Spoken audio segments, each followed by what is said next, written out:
Despite this year's rough season for UVA, students say they're willing to give Mike London another chance. It's not just the lower taxes that has local cideries excited about this new bill. The governor spent a lot of time today touting his transportation bill. Prosecutors say the next step is to notify the students who purchased fake IDs from this Rugby Road home. And now that the homeless camp has left, Albemarle County is cleaning up the litter left behind. Fortunately, there are a lot of other places around Charlottesville where these campers can go. Now that all of Rudy's burns have healed, he's ready to find a new home in Charlottesville. Baez says they're grateful for all the support they can get from restaurants on the downtown mall. Counseling services are available at the school, but are tailored to each grade since the counseling needs of each student are different.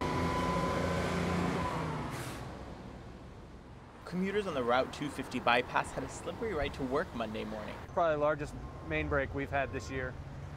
Construction crews working on the westbound on-ramp from Park Street accidentally ruptured a water main as they were digging, releasing between 200 and 300,000 gallons of water into the air. We knew about it within about 5 minutes of the waterline break happening. Tripp Stakem is a utilities engineer for the Public Utilities Department of Charlottesville. His team was on the scene in a matter of minutes, assessing the damage and determining the best course of action to resolve the water main rupture, at one point even sticking the scoop of an excavator into the hole.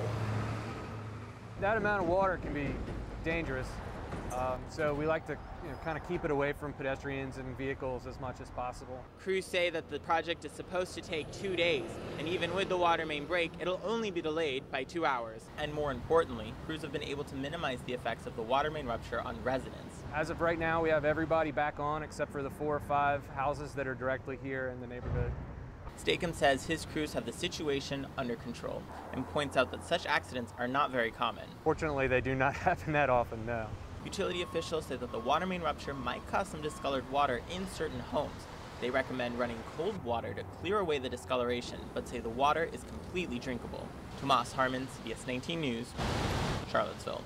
Yet another incident with hate speech directed towards African Americans occurred at UVA Monday morning, leaving many students concerned but not shocked. No, I'm not surprised. Like I said, I'm disappointed, but I'm not surprised. It happened at the Elson Student Health Center on Jefferson Park Avenue. Early Monday morning, someone wrote "UVA hates blacks" on the student health sign. UVA's cleaned up the vandalism on the sign, but if you look closely, you can still see the faint outline of what was written. The statement, while concerning, is nothing new for African Americans at the university.